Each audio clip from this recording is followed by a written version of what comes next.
Good afternoon. Good afternoon. Welcome to the ninth edition of the EQ Lunch and Learn. My name is Mucham Lingo. I am your host for this afternoon's program, and I am delighted that you have made the time to join me this afternoon. Thank you so much for being here. With the rise of technology, are we losing our humanity? Or is technology going to help us to flourish? A recent World Economic Forum report focused on the fourth industrial revolution, the era when we use technology to change ourselves, highlights the fact that artificial intelligence has become ubiquitous and algorithms are shaping every facet of our lives at work and at home. A while ago, sometime last year, we had a digital age EQ cafe where we explored this fact, supported by the 6 Seconds team. Today, we're digging a little deeper into that discussion. Researchers suggest that whilst we are more engaged in electronic communication, somehow we feel less connected. Welcome to the ninth edition of the PTS EQ Lunch and Learn. This is a platform developed to provide professionals with insight into how they can use emotional intelligence as a skill to successfully navigate the challenges and changes that they face at work.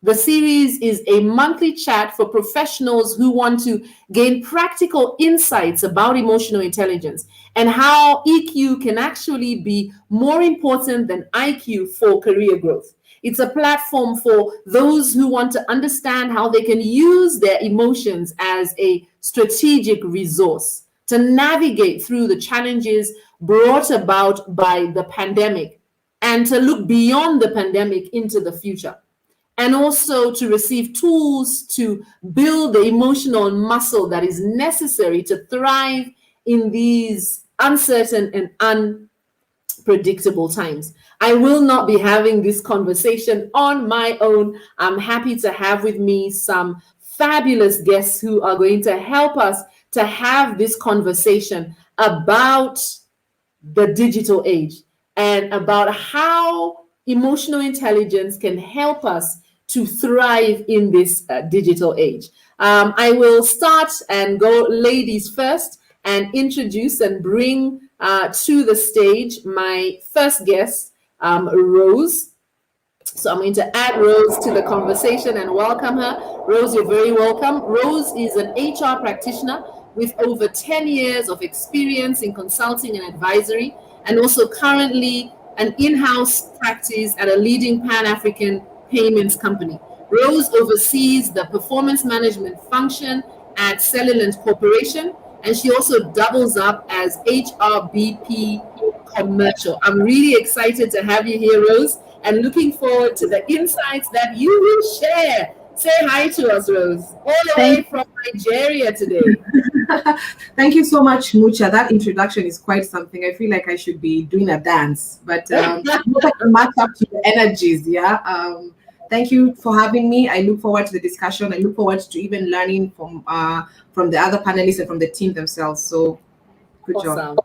Thank you. Thank you very much, Rose. With Rose, I have Sean. Let me bring Sean to the platform as well. Sean has worked in marketing for the last 8 years, and he runs a consultancy firm that provides solutions in communication and technology. His vision is to succeed in the corporate sector within his values, and I really like that. And, by doing what he loves doing, creating value through establishing and maintaining meaningful relationships. Sean says he has had a lifelong affair with machines, which has enabled him to understand how to add value by leveraging data and technology. Sean, you're very welcome to the conversation today. Really delighted to have you with us. Thank you. I like the introduction. I can join Rose in the dance. All right, we'll do a dance together. Last but not least, I have with me Christian Kitenge. Really delighted to have you here with us as well. Christian is a very dynamic, creative, motivated software engineer with a great sense of organization. He is a techie who is also someone who thrives in the sales space. And I'm looking forward to hearing what Christian has to say for us. Christian works at Microsoft. Christian, you're very welcome. Thank you so Thank much you, for Mucha. joining us today. Thanks for having me. I'm happy to be among all of us. Thank you. All right, fantastic. So we're going to get stuck in. And for those of you who are following us, thank you so much for joining in the conversation. I will share a way that you can connect with each of our guests on LinkedIn so that you can communicate with them further or connect with them further. But for now, if you have any comments, if you have any questions, feel free to share them in the comment section and we will get to your comments. We will get to your questions. We will have a dedicated Q&A at some point in the program, but you don't have to wait until then. Feel free to share your questions even as we go along. So I want us to dive into our conversation. And when I started, I talked about how the rise of technology is impacting us. And the question is it causing us to lose our humanity? Or is technology going to help us flourish? Christian, as the last individual in, perhaps you can share your thoughts. Is technology doing us in, or will it help us to flourish? What are your thoughts? Thank you, Mucha, for inviting me in and for that interesting question. Actually, I think it's something that I've been thinking about personally for a couple of years now. How the use of technology is impacting our lives. Is it taking us away from what we call human connections, or is it really helping us get back together? I think there is no a yes or no answer, because I think it depends. It depends on its usage. It depends on what the user itself, or the end user, the way we say in our world, is intended to use it. So if we give the examples of social media versus work related technologies, we can see the difference, right? So if we look at the social media technologies, you can feel sometimes, for me, for example, that's my personal opinion and experience, is that the more you get into social media, you feel like you no longer really connect with the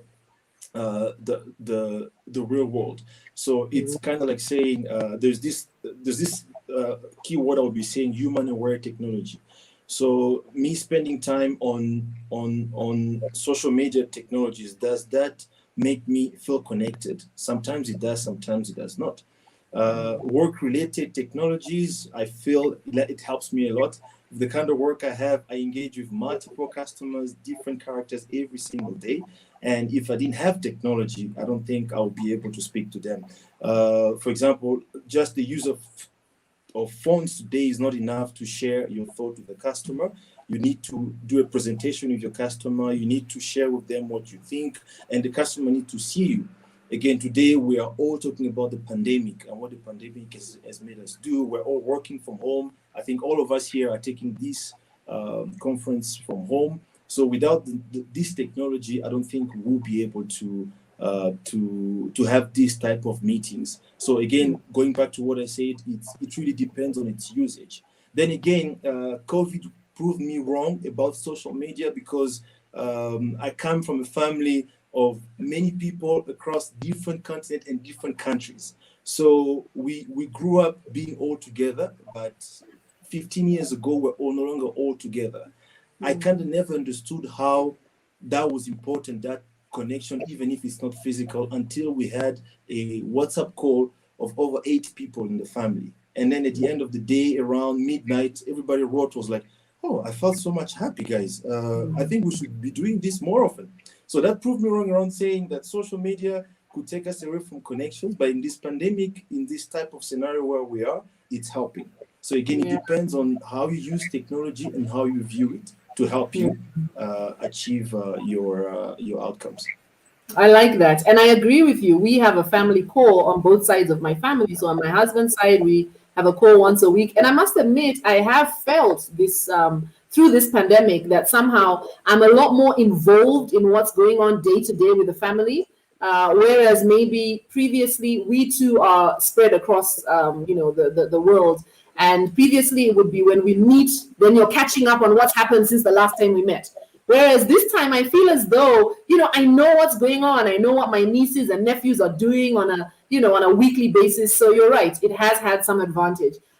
Sean, what are your thoughts? Are we losing our humanity, or has technology helped us to flourish?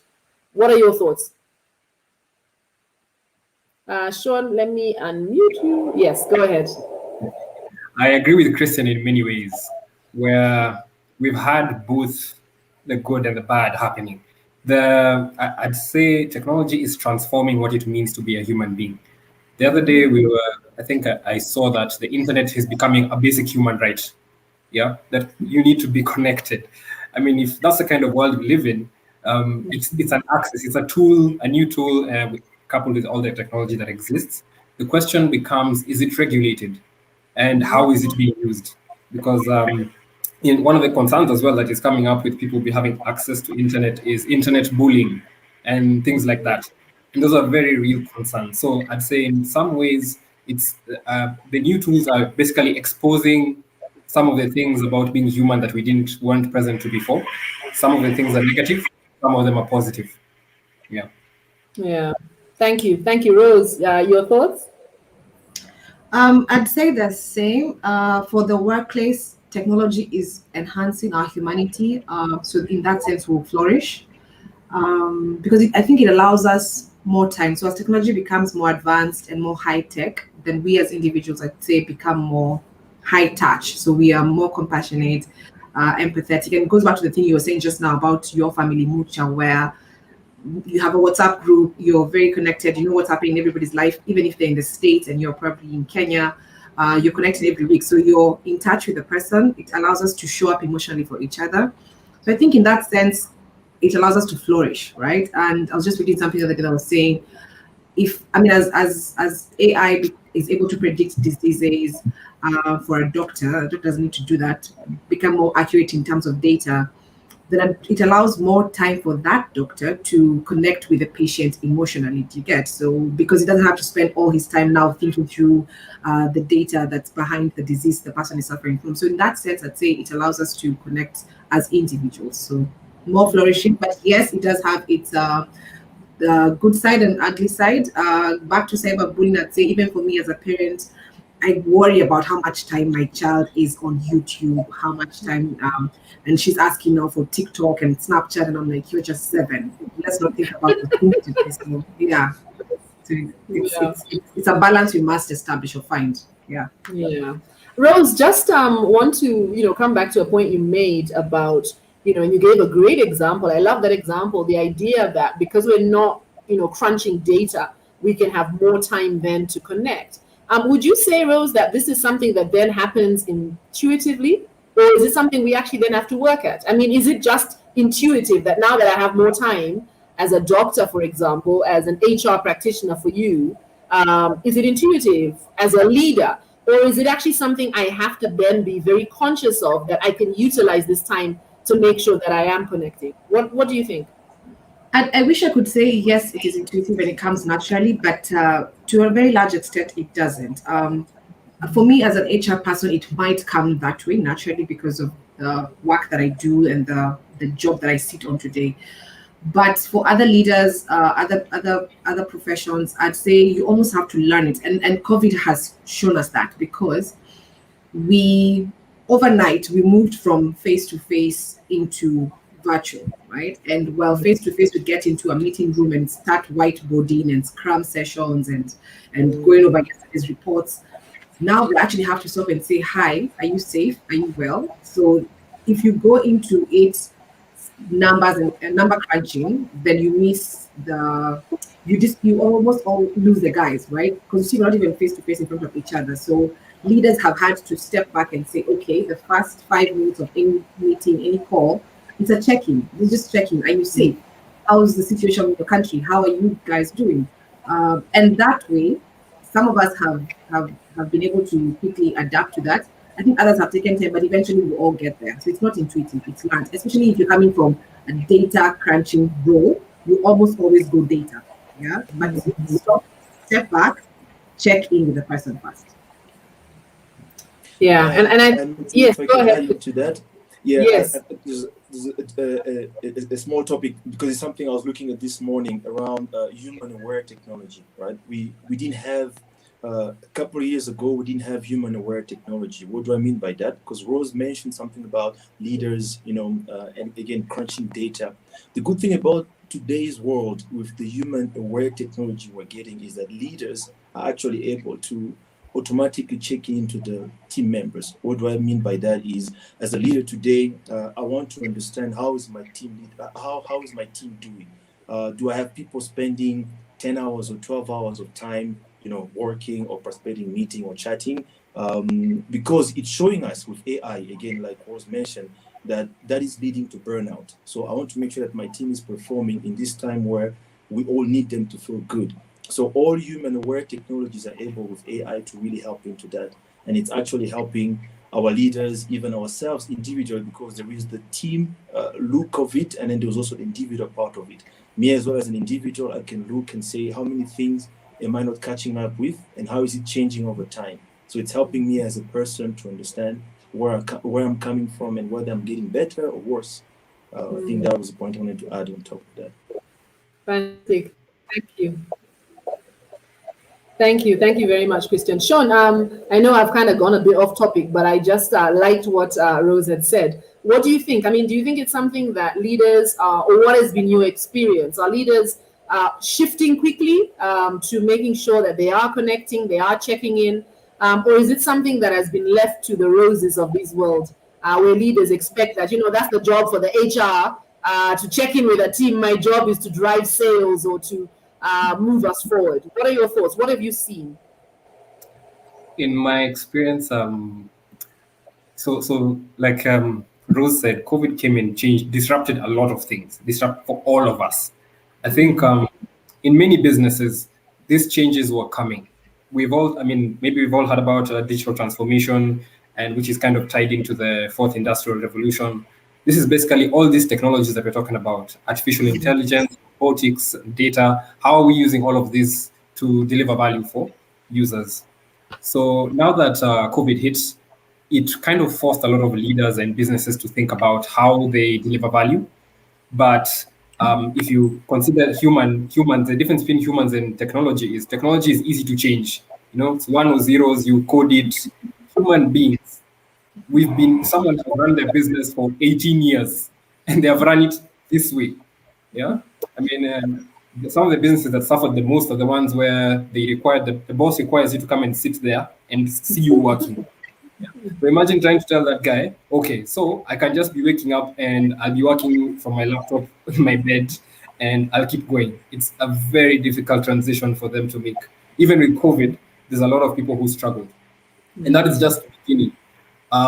Again, now that things have shifted and there's so much more technology available, as Rose said, it gives people leaders an opportunity to use that time, the extra time they have to connect to their staff and their teams. But it's not necessarily how all leaders look at it. Sometimes people driven by the bottom line. They're just thinking, oh, okay, so we can cut that cost, sour, and the money just disappears somewhere. It goes into the bottom line at the end of the day. So my experience has been that leaders, it comes more from a value system. Yeah, that's actually one of the things. So that I think is what allows them to think about technology as enabling them to deliver to their team. Because if a boss was connecting with his team before, he can do that better now with technology. But if Yes. he was not, it is unlikely it's going to change. And I like that point you've just made, Sean. So the change here isn't, or the point here isn't so much that people have changed, it's just that people have changed how they do things. So if you're someone where, connecting with your team was a priority, then it's easy for you to maintain that. But if you're not, then it's something you would then have to learn to do. I think the good news is that it is learnable, right? And today we're talking about the digital age, and we're talking about how emotional intelligence can help us in this digital age. And, one of the things that excites me the most about EQ is the fact that it is a skill that is learnable. Christian, let me just come back to you. Being a millennial techie, technology and how we use technology, how we utilize it for work and in life has been an integral part of your day to day. What impact has the pandemic had on you as far as how you've utilized technology? I think for me it has been. I hope I won't sound too optimistic. I think it has been mind blowing. I think either for work or personal reasons, I've been an advocate of use of technology. I love what technology does for us. I don't know I don't know what will be if guys couldn't hold a meeting online, conference meeting online. Um, last year when the pandemic started, I had the opportunity to train over 150 teachers who were trying to go on digital learning. I think without technology, we wouldn't be able to do that. And again, I know it might be out of topic, but it connects to my philosophy of giving back. So if you were always able to give back physically, with technology, I was able to give back digitally. So I was happy saying that during COVID-19, yes, I might be a millennial, but I have more time, more excitement, more passion. I'm not saying that others don't, but I'm able to give that passion back. And I think for me, it's important. It's important to be able to do that. That's what it has been able to do for me during the pandemic on a work related. On a social, more related, it's the ability to connect with people. So whether it's hobby, the favorite things that people do, that's what I use social media for. I recall last year I was able to be engaged into giving back someone. I think Mucha, you were there. Were able to help someone who was miles away from us. I was confined, unfortunately, outside Africa, but I was looking forward to contribute to that person who was in Kenya, and were able to do something so big, even not being present. So both social and work-related technology has been doing a lot for me as a millennial, and I hope it has been doing the same for other people. And I think at the end of the day is that impact again goes back to what you decide to use that technology for. That's what the impact it has been for me so far.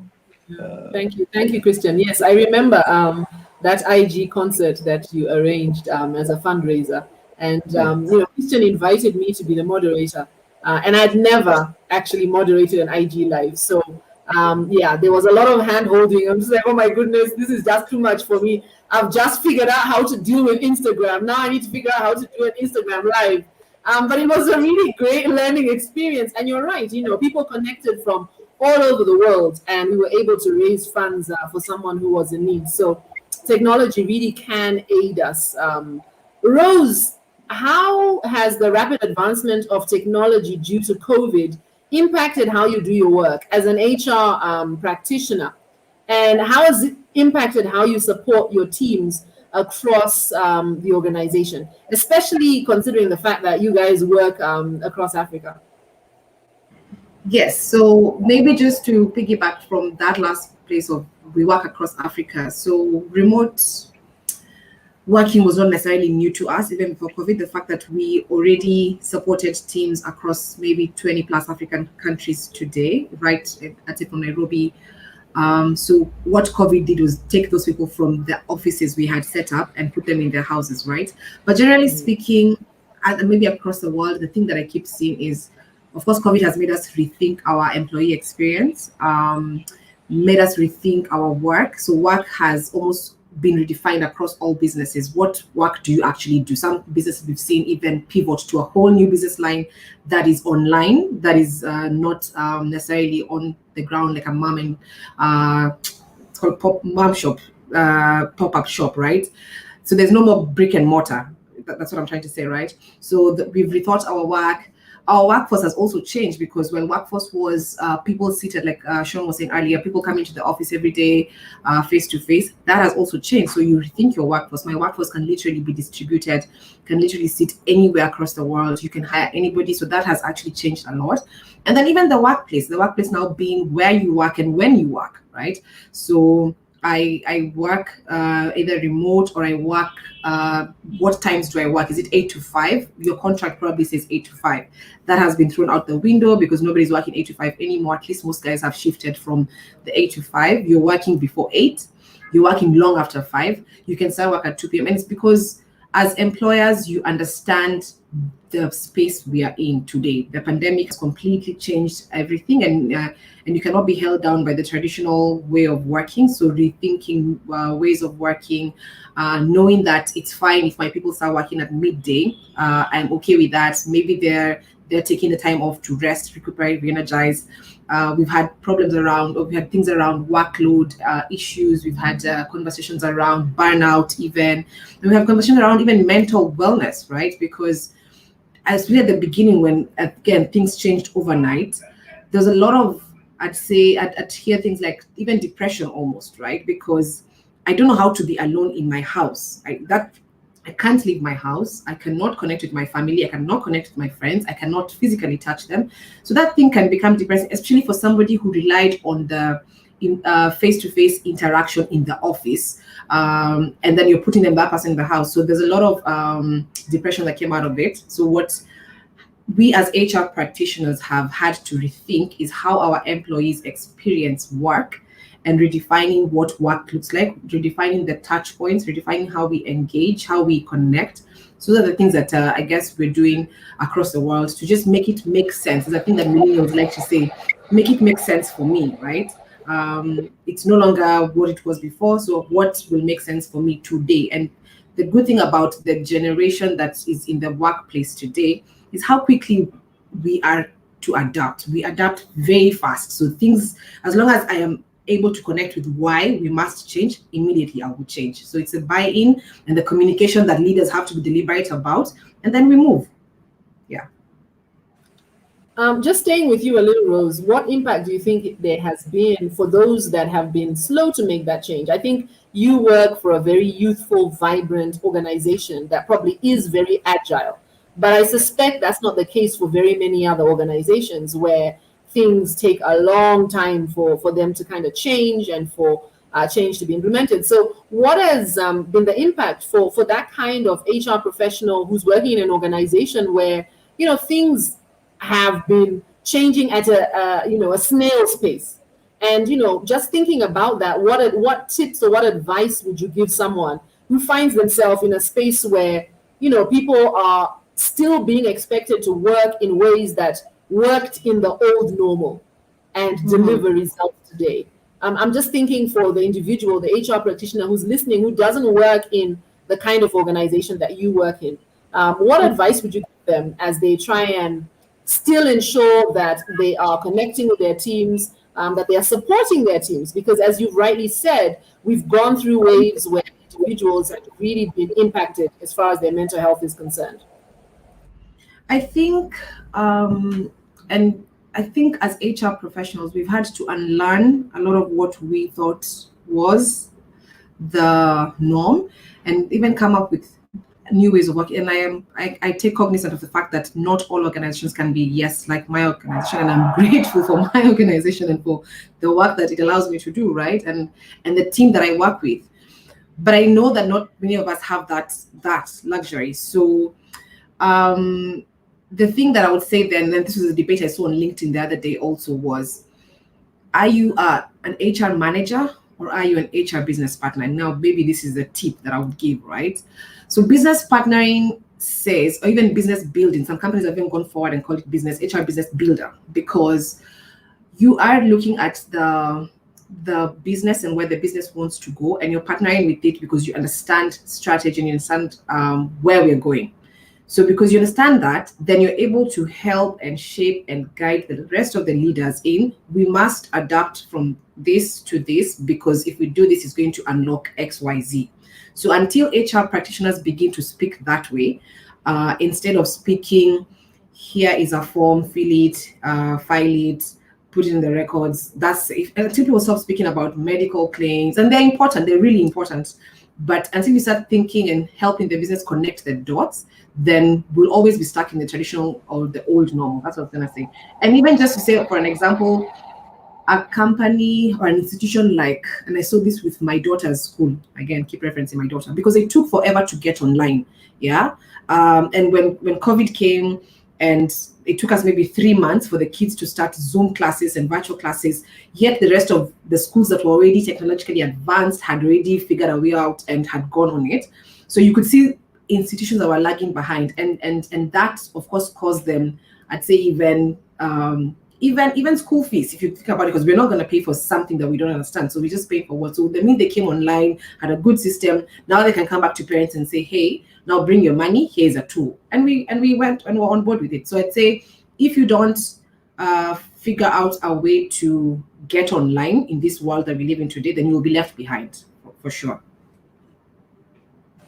Fantastic. Thank you very much for sharing that. I really like the observation you made. And I like the trend I'm seeing across the globe with organizations where now you have like the CHRO, so like the Chief Human Resources Officer. So that means that HR is sitting at the table with the CEO and the CFO and the CIO and the CTO, all those other C's, right? The COO, because then that's where the decisions are being made about the people piece, which is such an integral part of organizations, as opposed, as you said, to HR being just form filling, paper pushing kind of department. And I think that especially as we move forward past the pandemic, organizations that understand that integral part of HR for the actual, for the benefit of the organization, because in the end, people are the ones that drive that bottom line, are organizations that will thrive. Sean, you look like you want to say something and add to the conversation. Please jump in. Yes, I did actually. I hope if Rose's boss is listening in on this conversation, she's due for a raise. That was that was very well said, and I think that's a really great takeout from how to adapt given the technology disruption and what I think COVID has showed us. COVID, I think one of the things that it showed us was how disease. I mean, we're human beings at the end of the day, and disease and disruptions that are natural and beyond us can always come in and disrupt our ways of working. So I think it's really forced us to think about, and I like how she phrased it. How are you helping the business connect the dots? How are you strategically looking at adding value to ensure you're also impacting the bottom line? What I was going to add was, in terms of, I think it also challenged a lot of businesses in terms of what value are you really providing in the market? Like, what solutions are you solving for consumers? And how are you using technology to solve that? But as well, like you said, if you're incorporating EQ, because I mean, we're looking at a future of sustainable development, not, I think, I don't know, in the past, when I look at legacy companies, I see them making profits at the expense of their staff and employees. And that is something I think we're trying to phase out. We're trying to grow communities, because work is becoming a bigger part of people's lives. Yeah. I agree 100%. When I look back to my parents and working and thinking about work for them, work was something to be endured. You just worked, and you just, no matter how much you hated it, you went every day so you could provide for your children so that they could have a better life. And you looked forward to the day you retired and left that organization. For very many people, that was their experience. But I think today, individuals aren't willing to work that way. They're not. Individuals want to enjoy work. They want to work in a space where they can thrive. And so it makes sense for organizations to then invest in ensuring that people are able to thrive. The statistics that I love to share are around the idea of levels of engagement. Gallup do annual studies about engagement, and they talk about how in many organizations, approximately about 35% of the workforce are actually engaged, are actually giving of their discretionary effort. And what we know is that engagement actually drives bottom line results. If someone is engaged, if someone is giving of their discretionary effort, going over and above what is required of them, that's going to have an impact on the bottom line results. So it makes sense for organizations to actually invest. So I'm really enjoying this conversation that we're having. Sean, if I stay with you, I talked when I did the intro about a World Economic Forum report that looked at the fourth industrial revolution. How has technology helped us? And I guess this is a continuation of the discussion we're already having. But how have you seen technology help us? And I'm thinking more of the things that we weren't doing already. So how has technology helped us to navigate the pandemic? Considering how the pandemic really has, yeah, disrupted us. Yeah.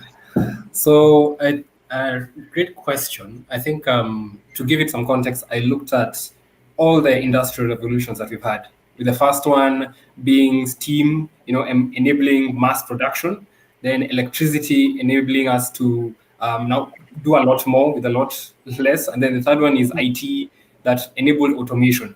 So it's like this fourth one is building on top of that, adding more complexity to the technology. I mean, an example I look at is like Elon Musk's factory, where at some point, was it in 2019, he had decided to make it robotic completely, but then he realized that he still needed a lot of human beings. You still need humans at the end of the day. You can't just have robots completely. There are certain things that human beings have to do. So there needs to be a blend of sorts. So, in terms of managing the pandemic, I think the biggest thing that technology has helped is, first off, it has really sped up the speed of innovation of the vaccines. Because if you think about it, if this happened in the 90s without the internet, if it would be like Ebola, a pandemic, it showed up somewhere and then we just basically have to contain it. And given the fact that this was global, researchers were able to collaborate all over the place, share information, have like conferences, and we had a vaccine developed in record time. I think that is one of the biggest impacts for me in terms of the pandemic. And then again, like we've talked about, people being able to work from home, though the challenge is for actually majority of workers, I think globally, do work where you need to be there physically, like factory workers and things like that. There's a limit to how much you can do.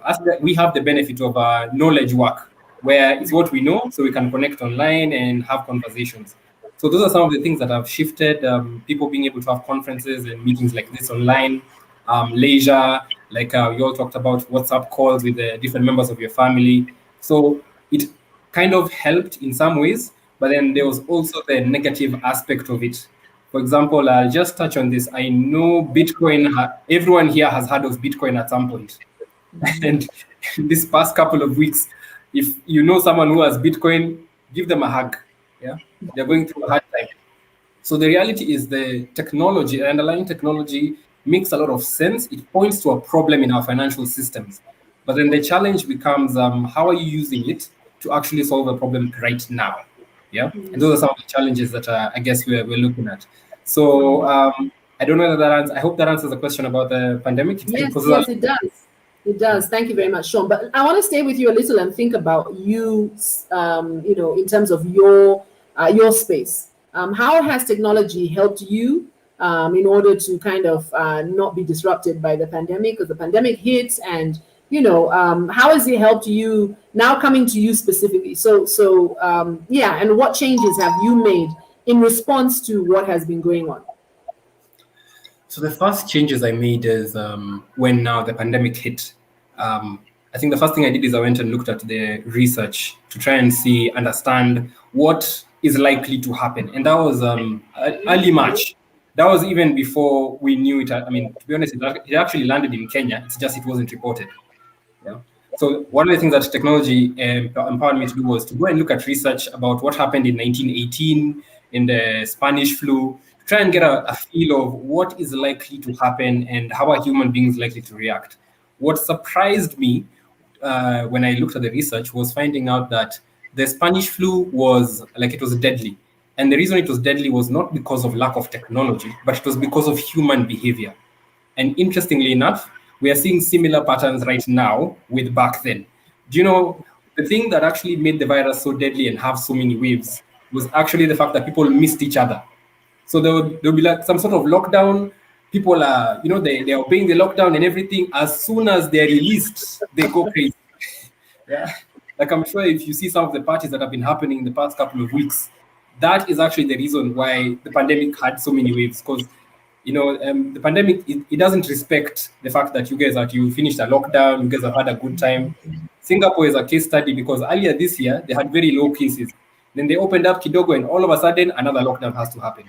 So again, it caused me to start thinking about, okay, how do I work from home? How do I provide value from where I am? And then how do I also connect with my family? We have a Zoom call every Sunday with my family. And again, like just like you, we keep up with each other, my nieces and my nephews, we see what's happening. And also we support each other because during this time, there's so many new challenges. And I think my coach reminds me that none of us has ever lived through a pandemic. you know, it's completely new for all of us. We're all trying to figure out how do we make this thing work. Yeah. Yeah. I really like the insight you've shared, and it makes sense to look at history to see how we will be impacted. And it's interesting to me that so many years later we're still behaving in exactly the same way. And I guess it's because of that need for the human touch, right? That need to connect with each other, and it causes us to be a little careless. And as you said, this is what's resulted in the waves that have gone on and on. Rose, I want to just kind of piggyback off the comment that Sean made talking about adjusting to working from home. And I want to talk about this working from home. I mean, working from home has its upsides, especially for those who have been longing for greater flexibility. I think there are individuals who are, as much as they are cursing the pandemic, they're also giving God praise because they feel like, hey, I've been requesting for this for so long and I've never gotten that HR person to see my side, right? So it has its upsides, but I imagine it has its downsides as well. What have you seen as the greatest impact on teams? And what advice would you give for leaders who are still struggling as they lead their teams remotely? For those, when we talk about advancing forwards, we have those who are early adopters. What advice would you have for the laggards, the ones who are still struggling to shift to this idea of leading their teams online?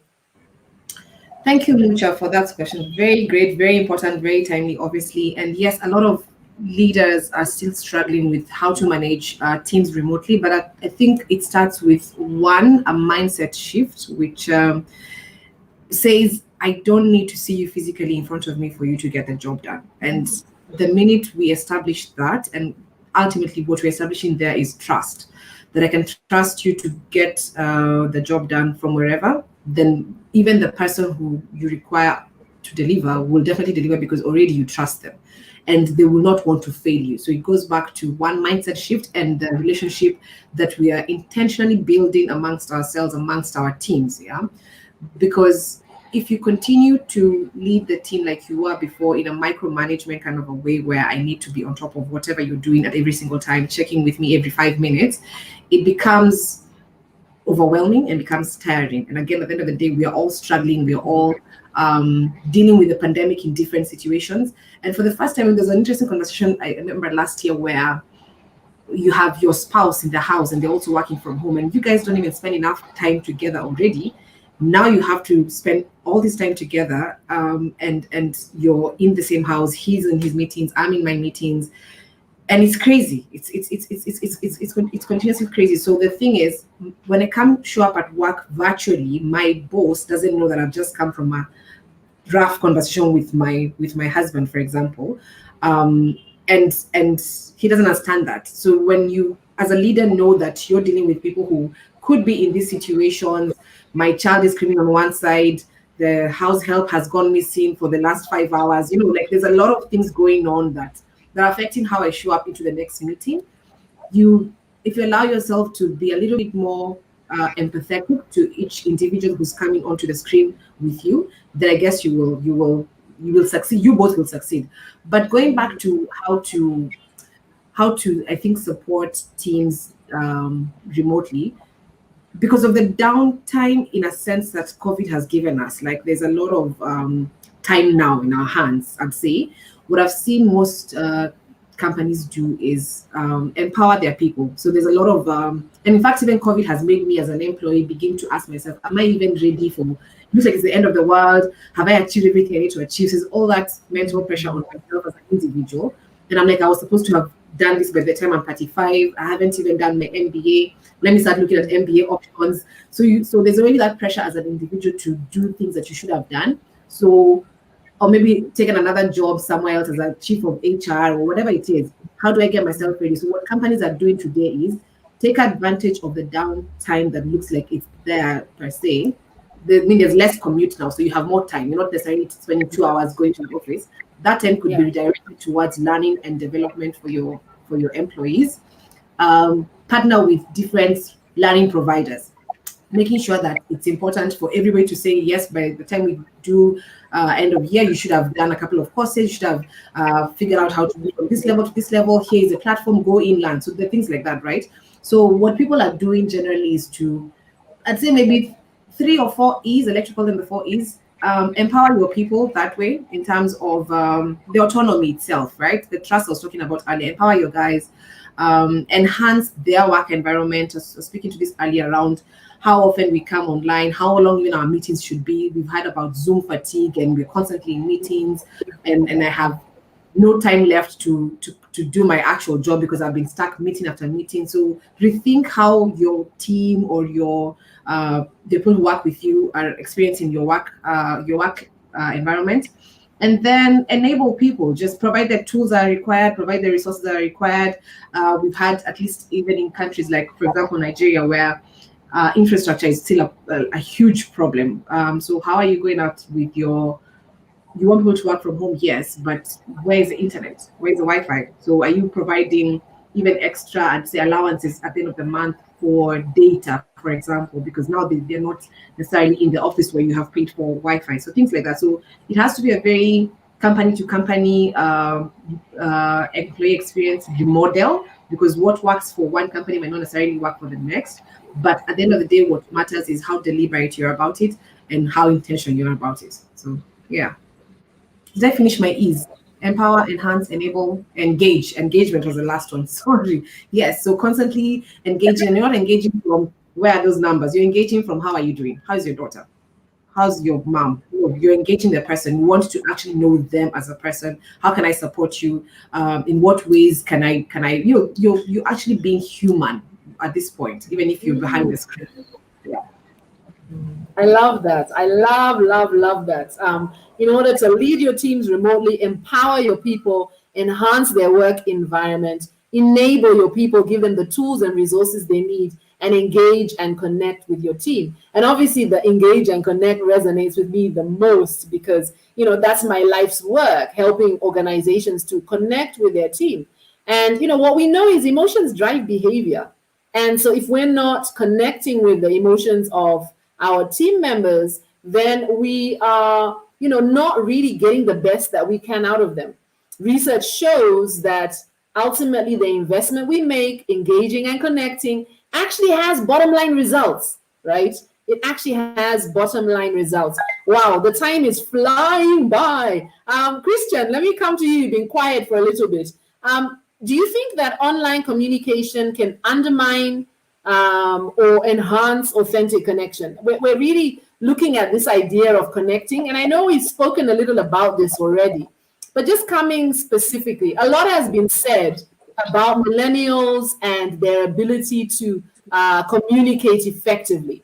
So, what has technology done for our ability to communicate and to build authentic relationships? And, what advice would you give to a young person who's looking to really grow themselves and enhance their ability to connect with others, authentically, especially because we may be doing this online through gadgets?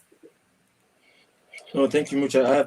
I've just been enjoying the back end, especially Sean and Rose's interventions. Amazing.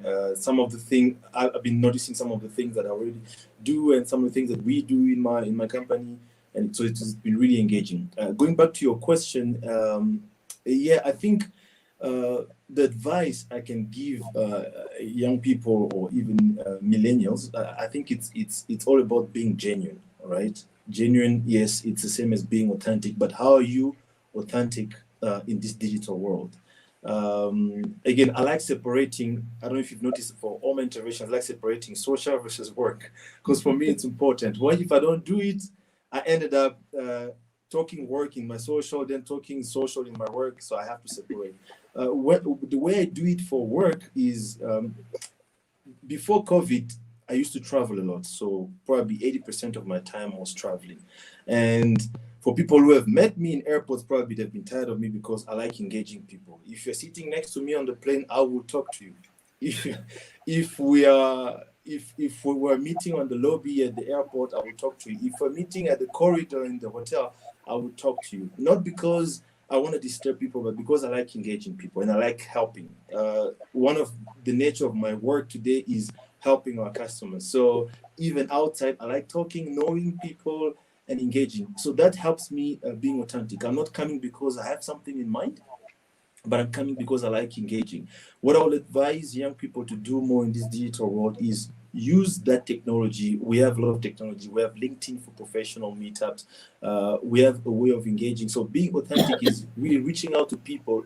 And first, you have to understand what can you, what do you have in terms of your skills and in terms of the things that you're working on, and how do you portray them. So you have to have, first of all, an online visibility, and then engaging people authentically. So say, hi, I'm growing my, for example, this is on LinkedIn, I'm growing my network and I'm connecting with you because I think we might have mutual interest, and this is how I do my work. You're being authentic. I'm not coming to say, hi, Rose, tomorrow I need something, so I'm thinking if we can connect.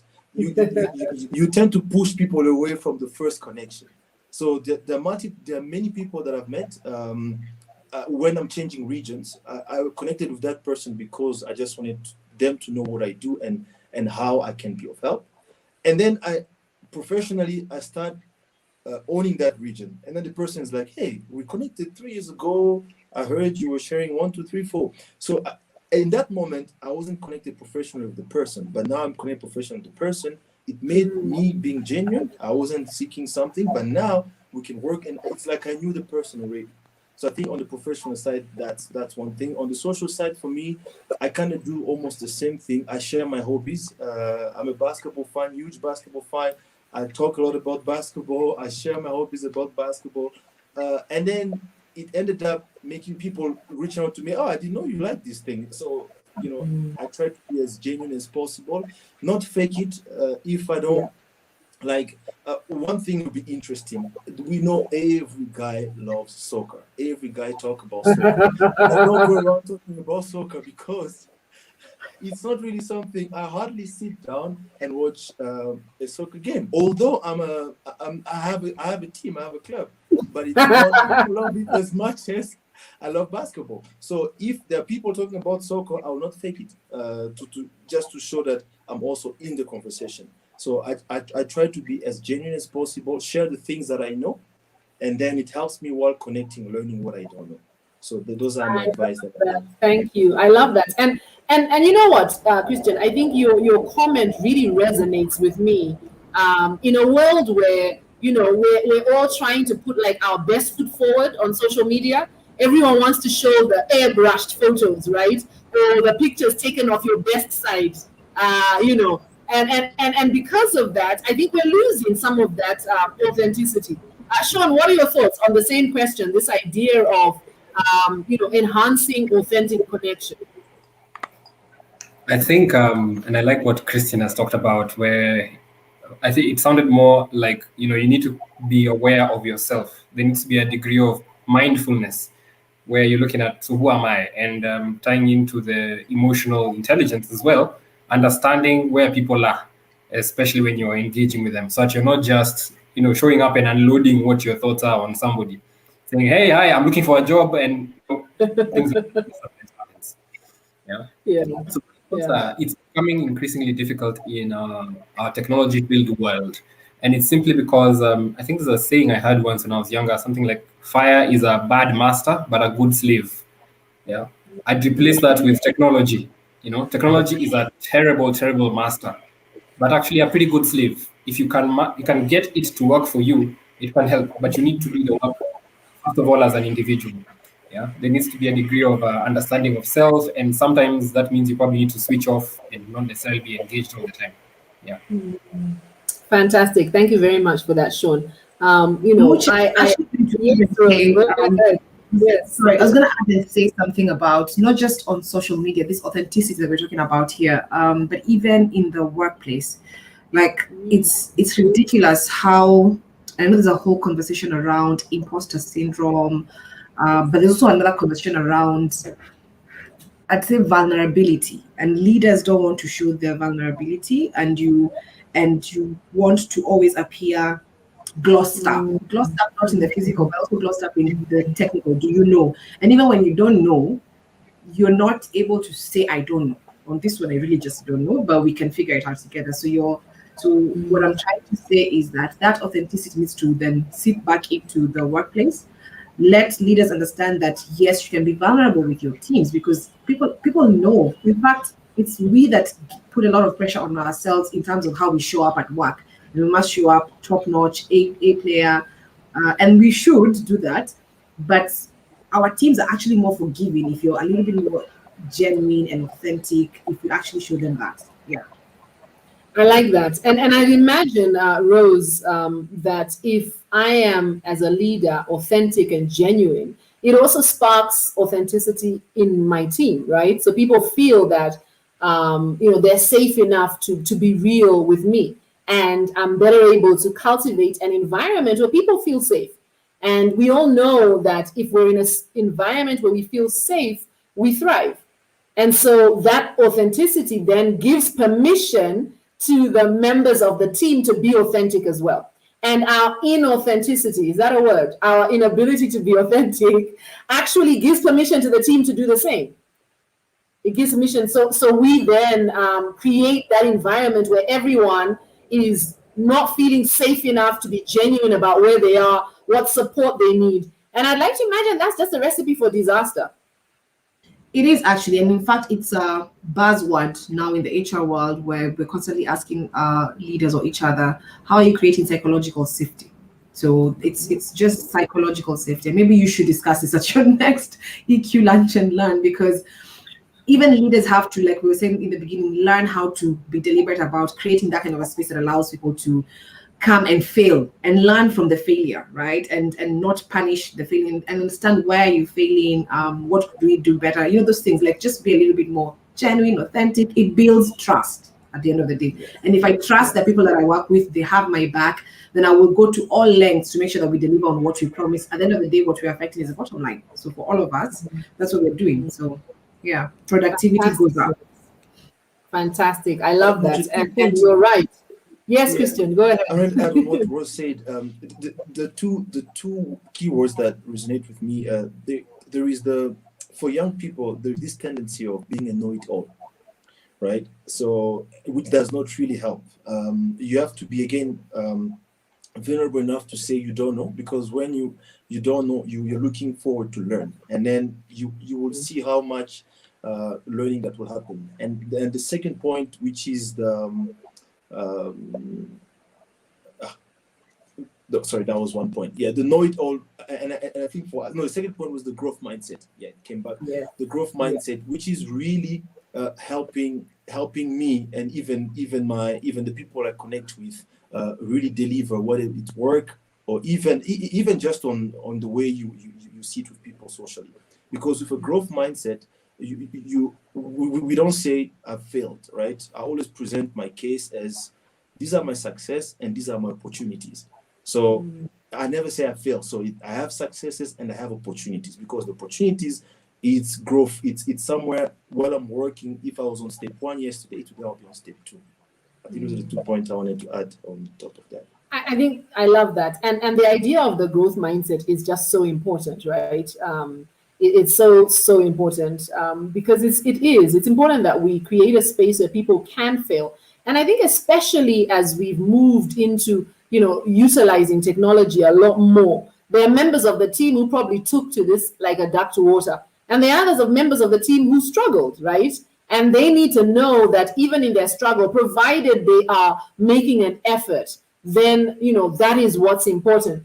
We run programs online, and for one of the programs, I invited my mom. My mom lives in the UK, so I invited her to join because she's always asking me about the work that I do. My mom is a psychologist, and she's currently pursuing her master's in organizational psychology. And so I told her join the session, and so she joined the session. And so we did this session over 3 days. There's a program we run called Unlock Potential with EQ, and it runs over 3 days, 2 hour sessions each day. At the end of the third day, right? So follow the story. At the end of the third day, I conclude by saying, guys, I really appreciate the fact that there are some of you who haven't been able to turn on your camera throughout this program, but I'd really love for us to turn on the camera so we could do a group photo. Guess what my mom says? How do I turn on my camera? She'd had her camera on the whole time.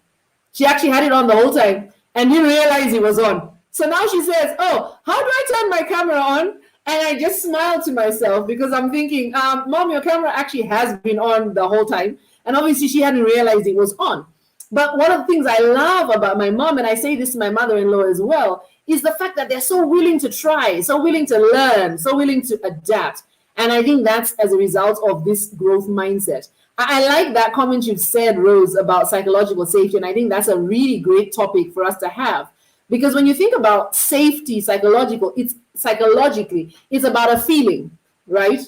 I feel that, right? It's not about what's around me. It's a feeling that a leader creates. But don't get me started because I can talk forever about emotions and feelings and why it's important for leaders to be mindful of them. Guys, those of you who are online, thank you so much for being with us today. Anne, great to see you tuned in, and you've been sharing quite a lot of the comments. Tessie, it's great to have you. Tessie was a guest in the first ever episode of the EQ Lunch and Learn, and she has remained an avid supporter. Great to have you here, Tessie, with us. Conrad Biko, great to have you here too. Natasha, thank you so much for joining us. If you have any questions for my panel, please do share your questions in the chat. You can ask your question as a general one to all of them, or if you would like to ask a specific question to a specific panelist, feel free to do so. So please share your questions in the comments as we continue our conversation. I'm looking at the time and it's really flying by. Sean, the paradox of the digital age is that we're more connected and yet we feel less so. What impact has this rapid advancement and reliance on technology had on our mental and emotional well-being?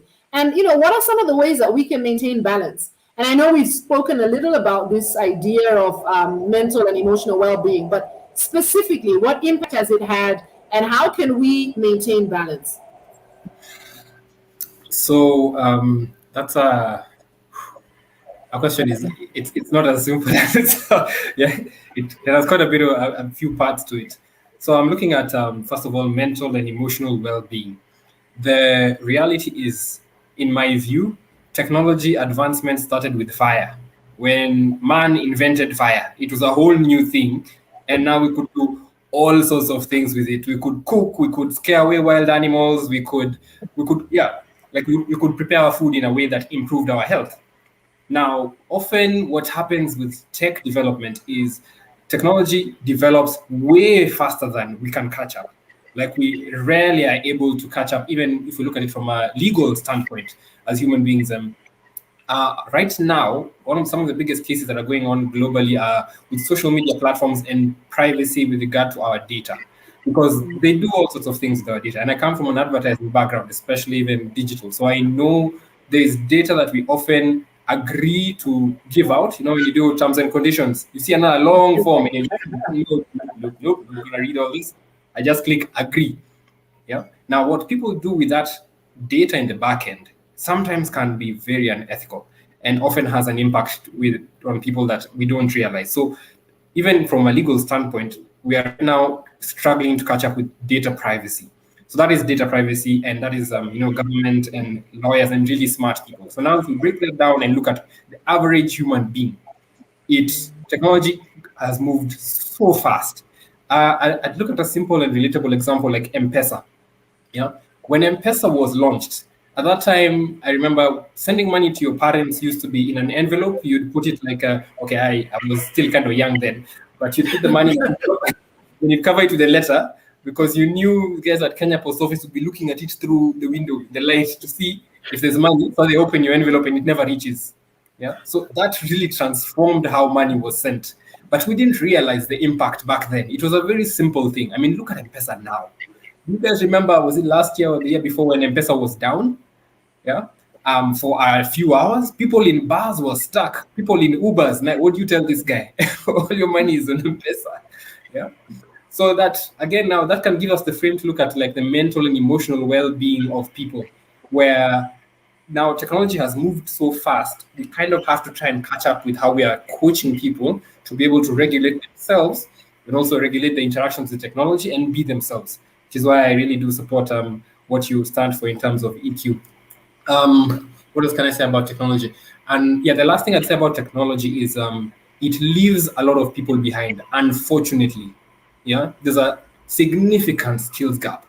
We are conversant with, like you said, your mom can switch on her camera, and I mean, little things like that. We find that funny, but we'd be surprised how many people have no idea or even just intimidated by technology. Yeah, and what it can provide for them. So I'd say, in a nutshell, that technology has really advanced, but the job has moved to the individual because our regulators and government and everyone they have their hands full dealing with everything else. So now it's up to you as an individual to manage your mental and emotional well-being. Stay away from cyberbullying. Stay away from being conned digitally, which actually right now happens so much. Yeah, that's my take on that.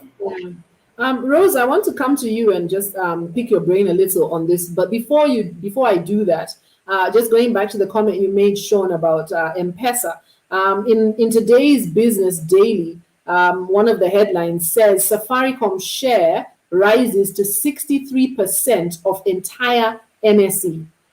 I mean, how crazy is that? 63%. And I can assure you that that is primarily because of M-Pesa, right? I think it's primarily because of M-Pesa. And so, yes, technology has enabled this organization to grow to be the giant that it is, that its share is 63% of the NSE. So you're right, technology does, run ahead of us. Rose, we're talking about emotional and mental well-being. So what responsibility does an HR practitioner, what responsibility does your department have in supporting people, in helping people to maintain well-being, considering the fact that, one of the things I've realized as a result of working from home is, honestly speaking, I work far more hours than, what my contract says, right? I'm dealing with, and especially when the kids were learning from home, I'm dealing with trying to manage my children. I have two boys and support them in their homework and do all the work that I need to do. As you've said, husbands and wives, those who are married are in the same space at home. And sometimes, you gave the example that the nanny has gone AWOL. And all in the midst of that, I'm trying to, deal with a manager who's telling me that he needs a report, yesterday. What do departments like yours need to do to support teams to maintain balance?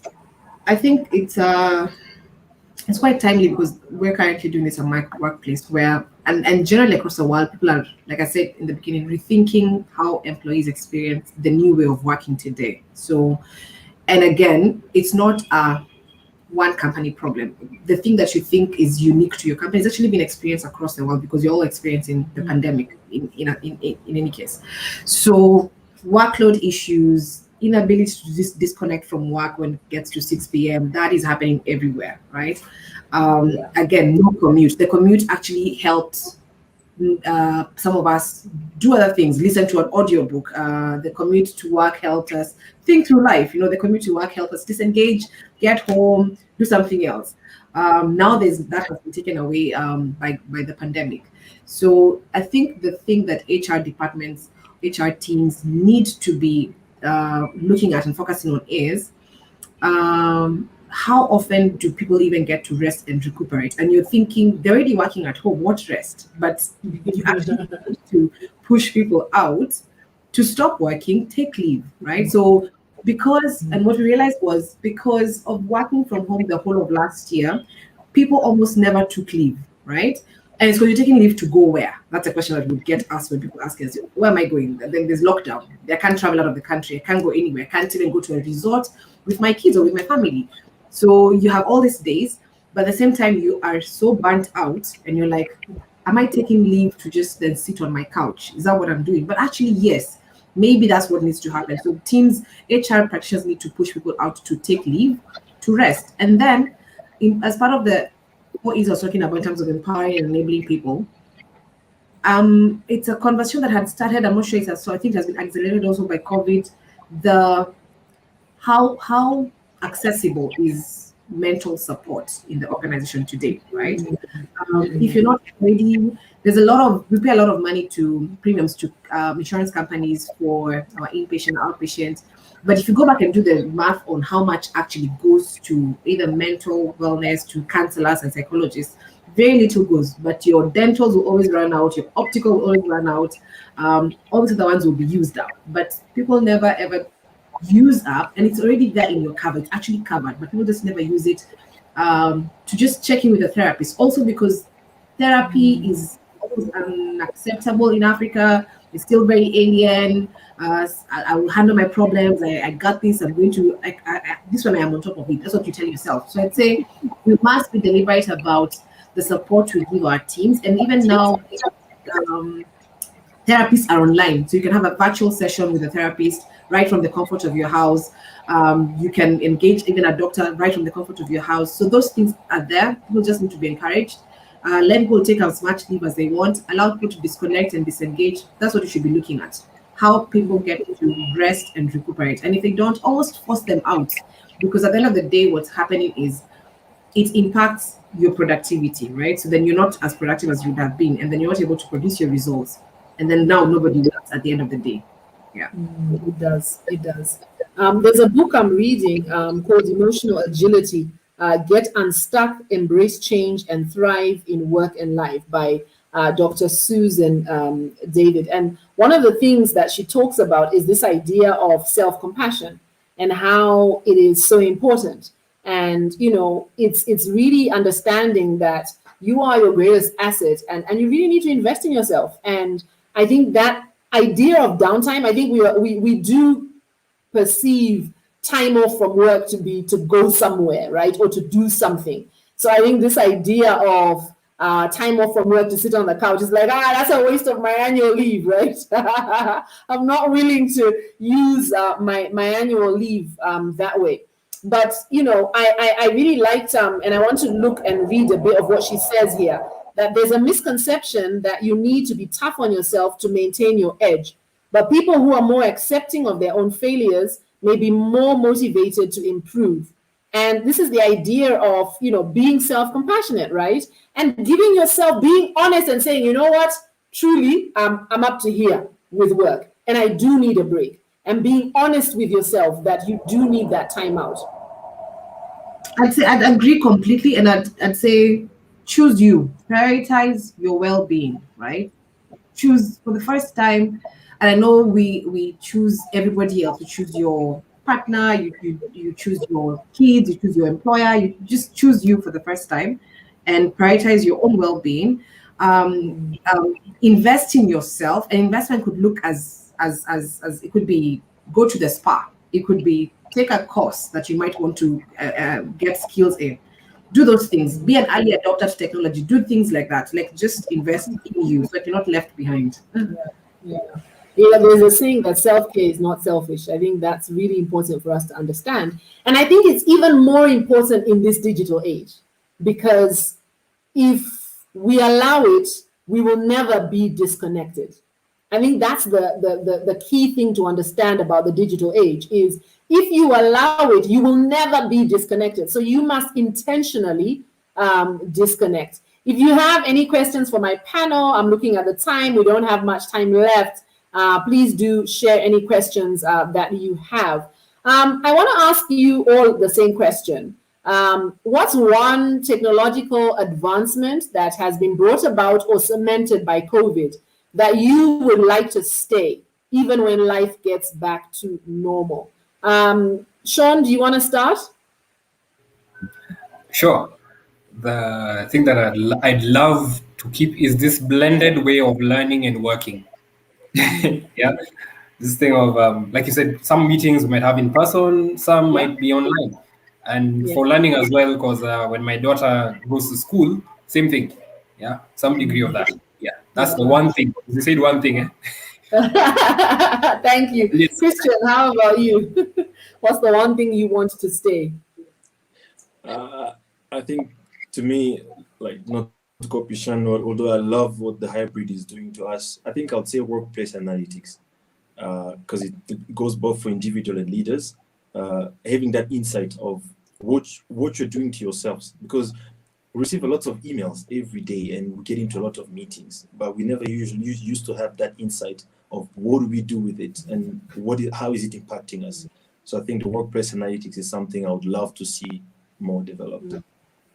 Talking about workplace analytics, one of the things I've noticed with my Outlook is the email I get every so often. And I know you're smiling because this is one of your products as Microsoft, that tells me, gives me insights about, the number of connections I've made and the number of, all based on the emails that I've sent. And as an organization, we use Office 365. So that has actually become built in, giving me insight into my behavior, as far as how I am working online. So that's definitely something that has been interesting. I must admit, when I first got the email, I was like, what is this? But I have learned to appreciate the insight that it gives. Rose, how about you? What's the one thing you want to keep? For me, it goes without saying. It's exactly what Sean said. It's the hybrid way of working. I mean, we took forever to get here.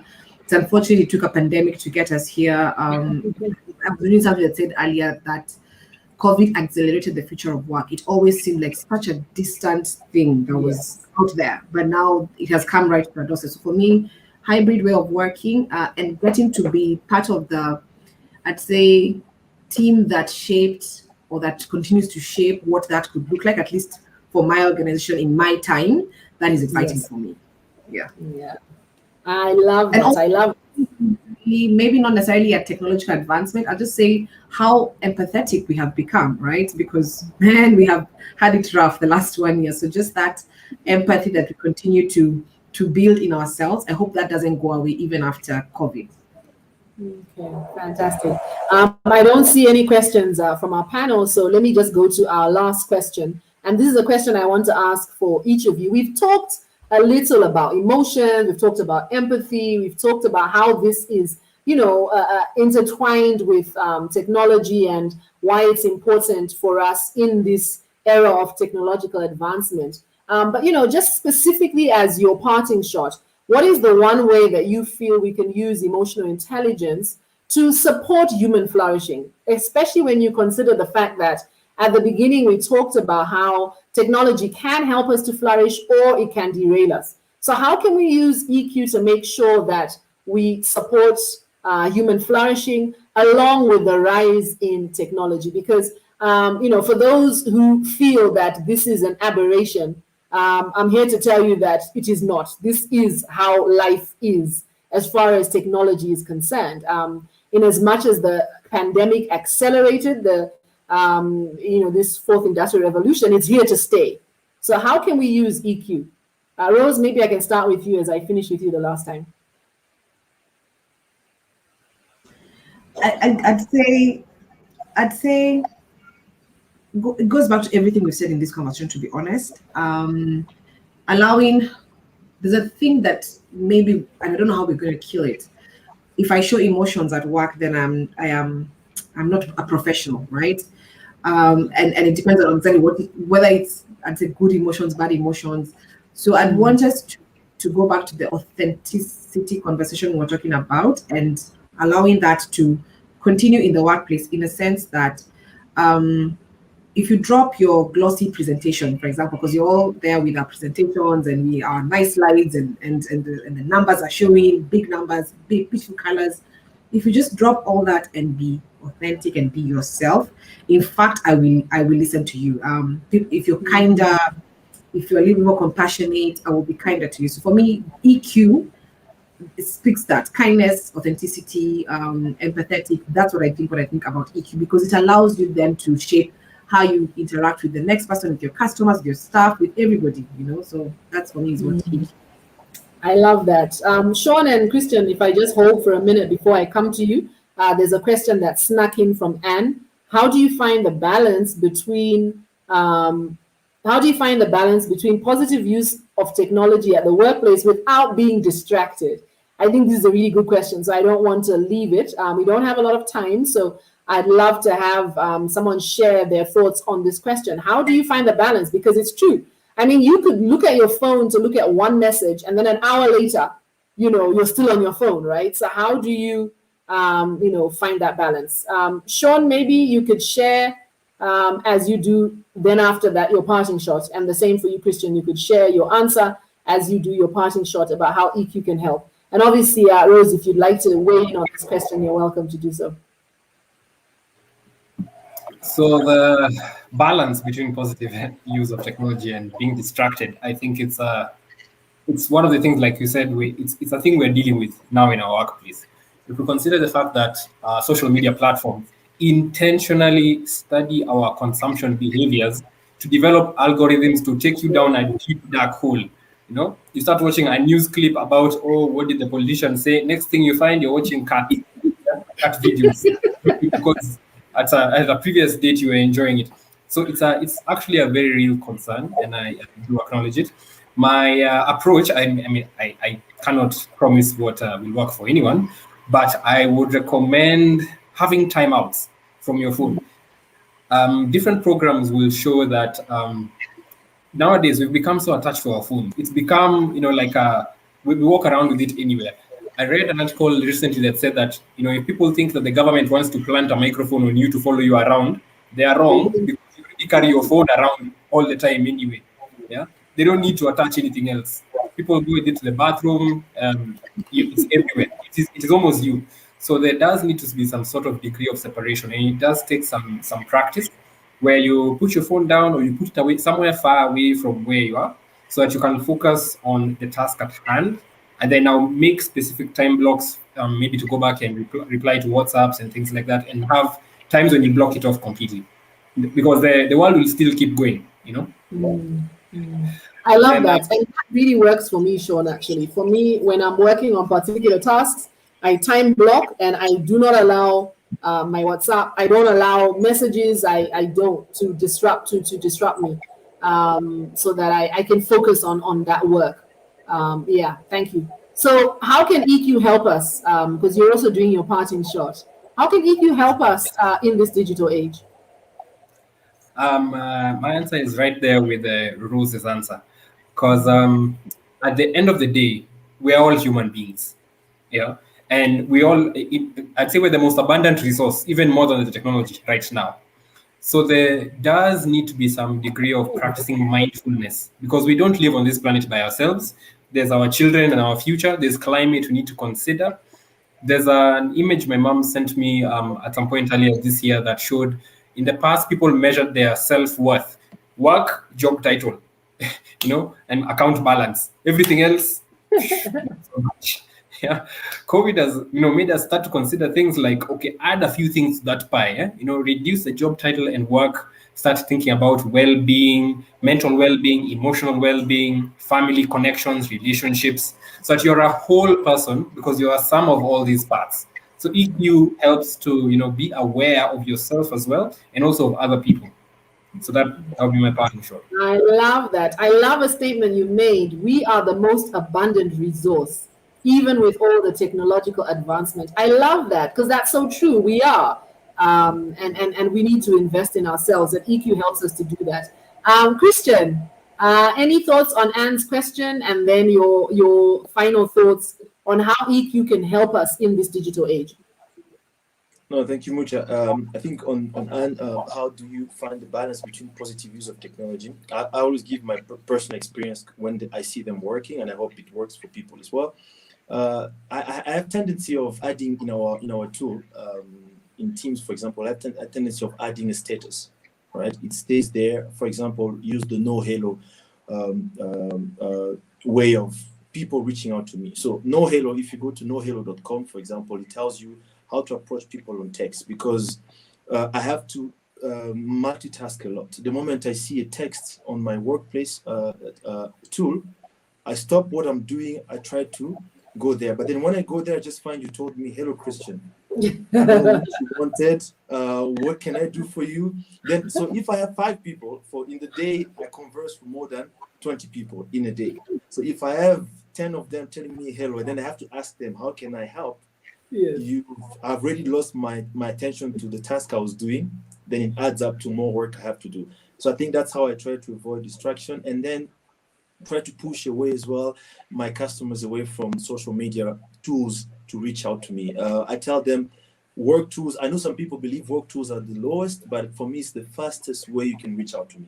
Emails and our chat tools. The moment I see something you need from me, or even a call, I reach out to you, so that I tend to remove, because the moment I go on social media because you reach out to me for work, I find other things. Then I start doing those other things.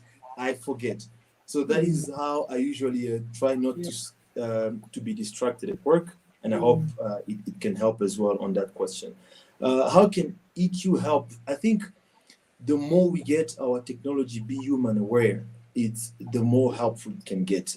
Again, I try to go back to the insight, to the workplace analytics. Those technologies were not there before. The ones we had before were not human aware.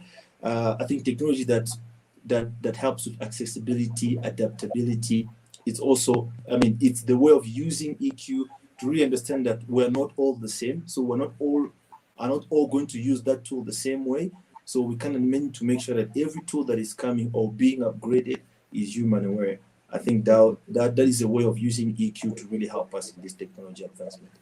I like that. I like that a lot. And I think, one of the points that you made earlier, Sean, is that we need to, really develop greater self-awareness. One of the things I say over and over again is that self-awareness is an EQ superpower, right? The more I am aware of self, the more I'm able to tune in and determine whether I am at empty and I need refilling, whether I, need to change the way that I'm doing work, change the way I'm interacting with the things that are at work. So for me, I think self-awareness is extremely important. Wow, time is up. Thank you so much to you all for being here with me. Rose Gishure, thank you so much for your amazing insights. Christian Kitenge, great having you on this platform and sharing your thoughts. Sean Bakusi, I'm so grateful that you made the time. Thank you to you all for being here, for sharing your insights. If you'd like to connect with any of our panelists, please do find them on LinkedIn. We've shared links to their LinkedIn profile. You can continue connecting with them there. And, if you do have any other way that you would like to, any other questions you'd like to ask them, you can feel free to do that. And also connect with us.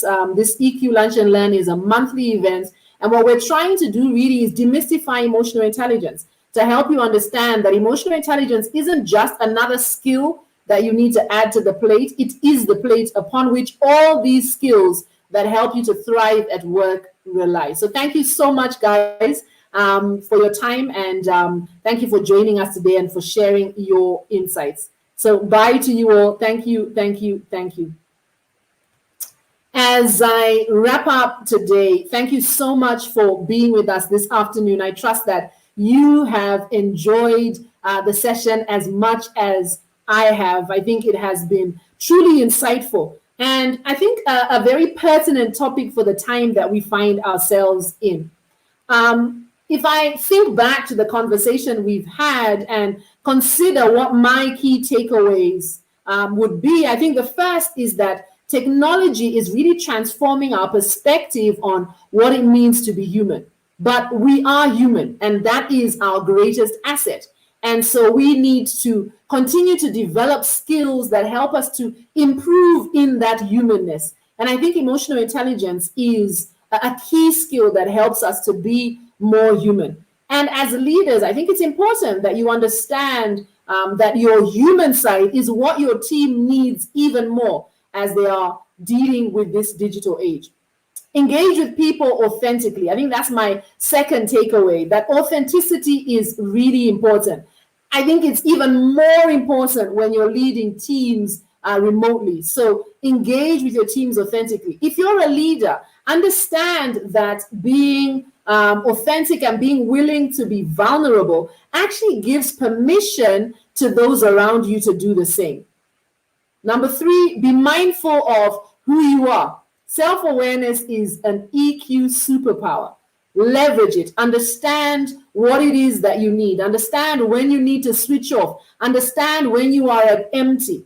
Technology is, the kind of thing where you can be connected 24/7.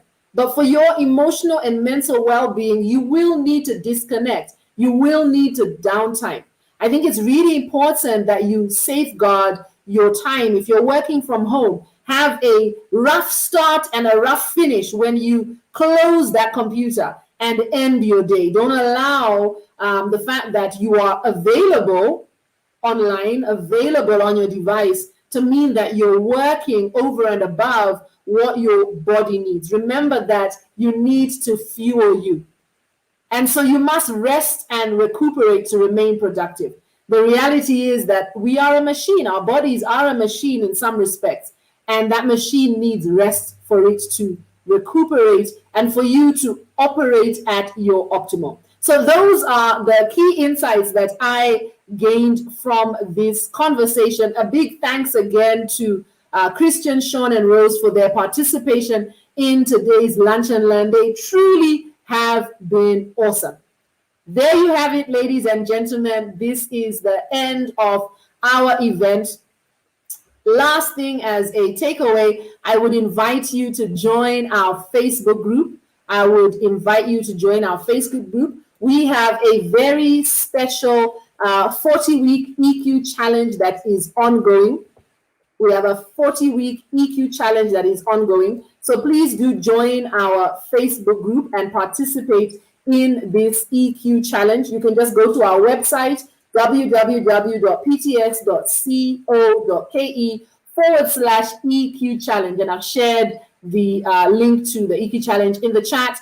Connect with us in our Facebook group and join us on this journey of transformation where we are practicing EQ together. We are currently at week 11, so it's not too late for you to join us. Thank you so much for being with me today. Enjoy the rest of your afternoon. Thank you and God bless you.